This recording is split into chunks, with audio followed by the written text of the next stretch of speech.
proses keuangan neraca pada perusahaan PT Wijaya Karya.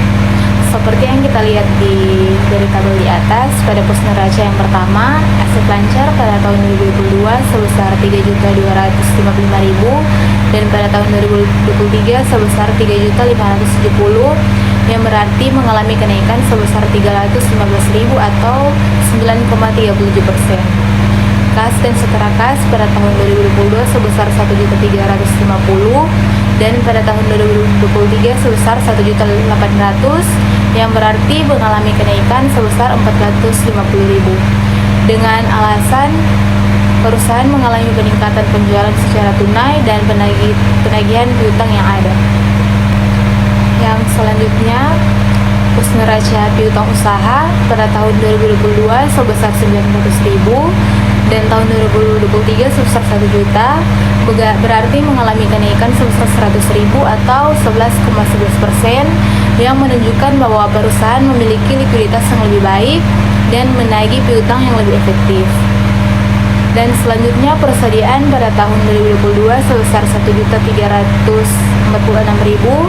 dan pada tahun 2023 1.750.000, yang berarti mengalami kenaikan sebesar 404.000 atau 30,1%, yang menunjukkan adanya persiapan untuk memenuhi permintaan yang lebih tinggi atau peningkatan produksi, tetapi juga perlu dipantau agar tidak terjadi penumpukan persediaan yang dapat mengikat modal saham.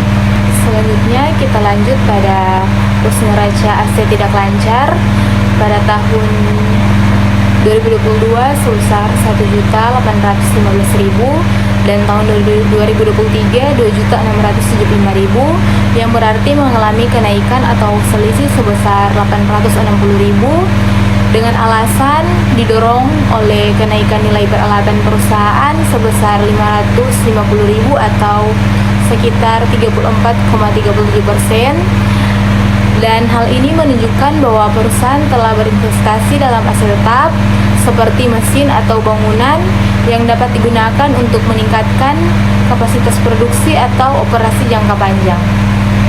Selanjutnya, pos neraca liabilitas jangka pendek pada tahun 2022 sebesar 1.100.000 dan pada tahun 2023 sebesar 1.326.000, yang mengalami kenaikan atau selisih sebesar 226.000, dan utang usaha pada tahun 2022 sebesar 700.000 dan pada tahun 2023 800.000, yang mengalami selisih peningkatan sebesar 100.000, sehingga peningkatan ini disebabkan oleh bertambahnya utang usaha yang harus dibayar dalam jangka waktu pendek lainnya. Dan hal ini menunjukkan bahwa perusahaan mungkin mengalami peningkatan aktivitas operasional yang membutuhkan pembiayaan jangka pendek. Ada juga liabilitas jangka panjang.